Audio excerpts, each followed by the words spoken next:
Vendredi 3 mars, journée mondiale de la vie sauvage. Mesdames et messieurs, bonsoir. Bienvenue sur le journal télévisé de Planète Terre à Terre TV. Ici, l'information est exclusivement environnementale. Tout de suite, le sommaire. 100 millions d'euros, tel est le montant du fonds dont accouche le One Forest Summit au Gabon. Cette réunion internationale sur la conservation des forêts, la protection du climat et la biodiversité a été l'occasion pour les 6 chefs d'État présents d'adopter jeudi 2 mars un document baptisé le plan de Libreville. Les détails dans cette édition. Ensemble pour la conservation de la vie sauvage, c'est le thème de l'édition 2023 de la Journée mondiale de la vie sauvage ce 3 mars. Cette journée vise à rendre hommage et saluer ceux qui font une différence. Du conventionnel au bio, la transition d'un agriculteur. Au village maraîcher de Semekoji, Joseph Rossou raconte son histoire. À nouveau, bonsoir et bienvenue sur Planète Terre à Terre TV pour cette session d'information environnementale. Les rideaux sont tombés sur le One Forest Summit au Gabon hier soir avec le plan de Libreville. Les chefs d'État, les chefs d'entreprise sont désormais réunis dans un One Forest Business Forum. Les chercheurs de leur côté ont lancé un projet nommé One Forest Vision. Le président Ali Bongo, quant à lui, se réjouit et se félicite de l'organisation de cette première édition sur son territoire. Suivons un extrait de sa déclaration. Il y a plusieurs raisons pour lesquelles le Gabon a été choisi pour accueillir le One Forest Summit. Le territoire du Gabon est recouvert à 88% par la forêt équatoriale, l'un des 2 poumons verts de la planète. Cette forêt, si précieuse, nous la préservons grâce à des politiques ambitieuses, prises en modèle partout ailleurs dans le monde. Nous la valorisons également en conciliant impératifs écologiques et développement économique. En moins de 15 ans, nous avons bâti une industrie du bois locale, puissante et durable, basée sur le renouvellement des ressources naturelles. Si le Gabon fait beaucoup pour préserver sa forêt, il ne peut à lui seul tout faire. Le Gabon a besoin du soutien technique, financier, notamment des autres pays. C'est collectivement que nous parviendrons à identifier et à mettre en œuvre des solutions pour permettre aux forêts du bassin Congo-Ogooué de jouer pleinement leur rôle de régulateur du climat. Ce One Forest Summit est un sommet de solutions, car en matière de forêt, comme en matière de climat et de biodiversité, nous n'avons plus le temps, il y a urgence. Il faut de l'ambition, surtout de l'action.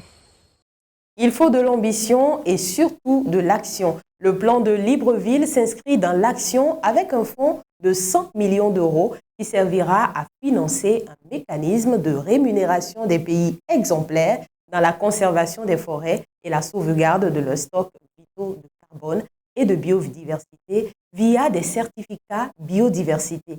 Ces certificats pourront être échangés avec des États souverains ou avec le secteur privé au titre de contribution à la protection de la nature, a précisé le chef de l'État français Emmanuel Macron, que je vous invite à suivre à présent.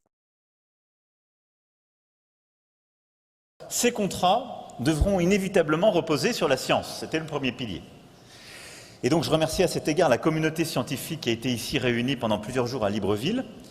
Et donc il va y avoir le détail de la feuille de route qui a été travaillée, mais d'ores et déjà, on a le One Forest Vision, qui est le document que vous avez mis sur la table et qui, je pense, doit être la base de ces contrats pour les pays du bassin du Congo, avec des objectifs très clairs, ils ont été évoqués tout à l'heure, cartographier à l'arbre près les réserves les plus vitales de carbone et de biodiversité. Et donc pour ça, il faut des technologies de pointe, satellitaires et autres, et donc on va mettre aussi des financements européens, la France en mettra aussi, avec plusieurs entreprises ici présentes. Mais il faut, ça a été très bien dit aussi, des scientifiques et des équipes sur le terrain, travaillant d'ailleurs avec les populations, pour pouvoir faire ces mesures, qui sont des mesures parfois hebdomadaires ou plus, et de faire dans le temps long. De sa fabrication à sa destruction, en passant par son utilisation, un téléphone portable épuise autant de matières premières que l'extraction de 7,4 kg de cuivre. Il consomme autant d'énergie qu'un avion volant sur 57 km, dégage autant d'effets de serre qu'une voiture moyenne qui parcourt 85 km. Que pensent les usagers de l'utilisation du téléphone portable? Notre équipe a tendu son micro à quelques habitants de la commune d'Abomey-Kano. Un téléphone portable, c'est un moyen technologique de communication utilisé aujourd'hui quand même pour communiquer entre les hommes et également faire d'autres activités autres que la communication.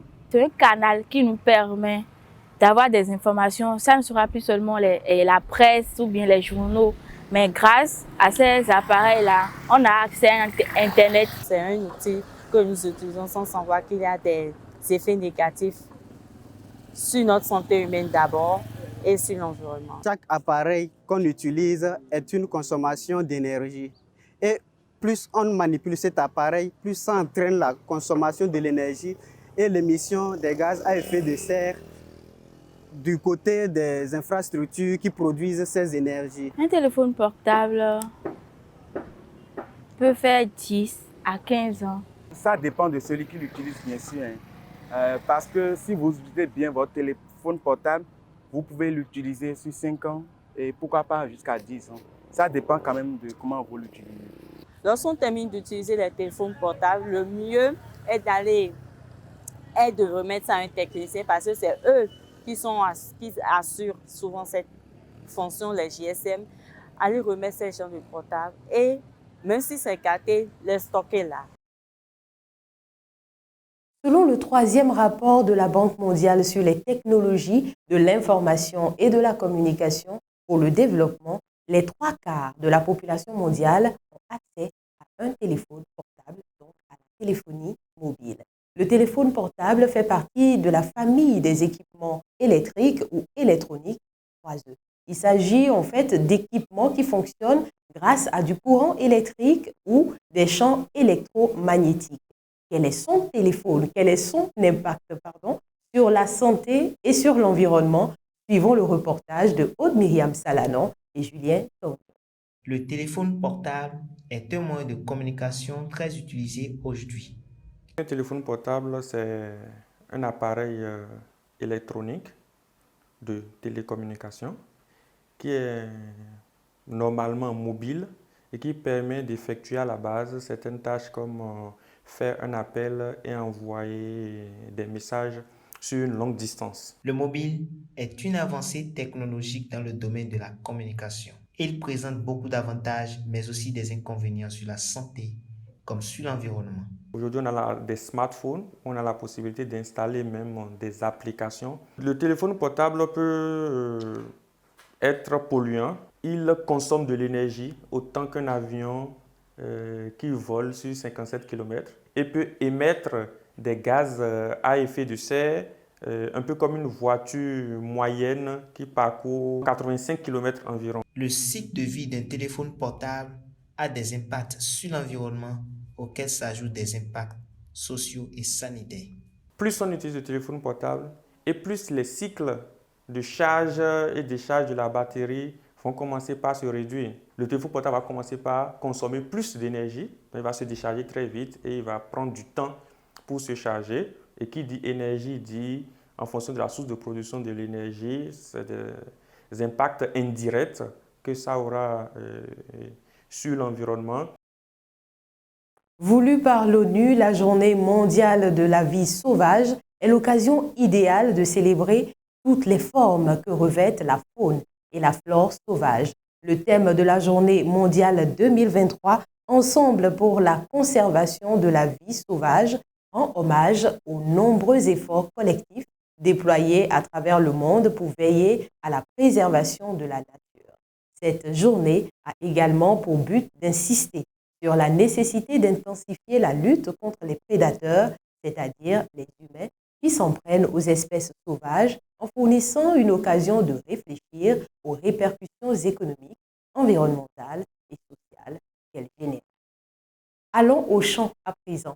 À ses débuts, Joseph Rossou, agriculteur, s'est consacré à la production conventionnelle. Au fil des ans, il a changé de pratique et fait désormais une agriculture écologique. Qu'est-ce qui justifie cette transition du conventionnel au bio? Nous l'avons rencontré au village maraîcher de Sémékodi. Joseph fait du maraîchage depuis 15 ans. Au départ, il pratiquait une agriculture conventionnelle. Si j'ai fini de faire le traitement pour chimique avant là, toutes mes corps, certains me disent de passer huile rouge. Les gens me disent de boire beaucoup d'eau. Les gens me disent de passer huile arachide sur le corps. En 2010, Joseph décide d'arrêter l'utilisation de produits dangereux pour sa santé. Il fait alors une transition de l'agriculture conventionnelle à l'agriculture biologique. Quand on fait le traitement, ça nous infecte aussi, nous les producteurs. Et aussi, ça pourrit aussi les environnements. De deux, les consommateurs qui achètent aussi, ça ne fait pas trop du bien. Ça ne leur fait pas trop du bien. Donc, c'est pour cela que je décide de rentrer dans la production biologique. Même si cette transition est bénéfique pour sa santé et l'environnement, Joseph rencontre des difficultés pour écouler ses produits. Les consommateurs qui achètent avec nous ne connaissent pas la valeur de ce que nous faisons. Ils comparent toujours les choses par rapport à les produits chimiques. Et c'est pour cela que quand on leur dit les prix, ils n'arrivent pas à acheter sur le prix, donc nous les producteurs subissons. «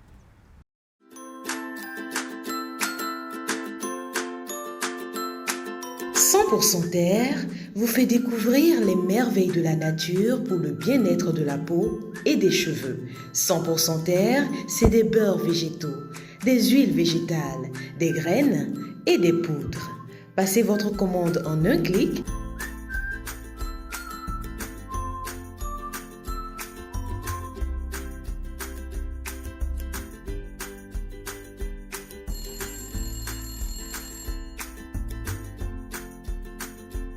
100% Terre, le bonheur est dans la nature. 100% Terre, un produit de Terre à Terre Bénin. » Vos rendez-vous du week-end à présent, demain. Le marché fermier ouvre ses portes, c'est à Fidjrosset dès 10h à Le Local. L'association Les Jardins de l'Espoir a apprêté une grande variété de légumes et de fruits bio pour votre santé, votre bien-être et votre appétit. Faites-y un tour demain de 10h à 15h. Eh bien, c'est ce samedi 4 mars 2023. Deuxième rendez-vous environnemental, c'est à 15h, toujours demain, à Fidjrosset, mais cette fois-ci à l'hôtel Casa Cielo, pour la première édition de la soirée de l'éducation numérique et environnementale. L'événement est organisé par l'ONG Bénin e-Waste. C'est la fin du journal télévisé environnemental sur Planète Terre à Terre TV. Merci de l'avoir suivi. Merci surtout de votre fidélité parce que désormais, vous prenez le rendez-vous tous les jours du lundi au vendredi sur Planète Terre à Terre TV à 19h45 pour l'actualité exclusivement liée à l'information environnementale. Avec le même engagement, je vous retrouve lundi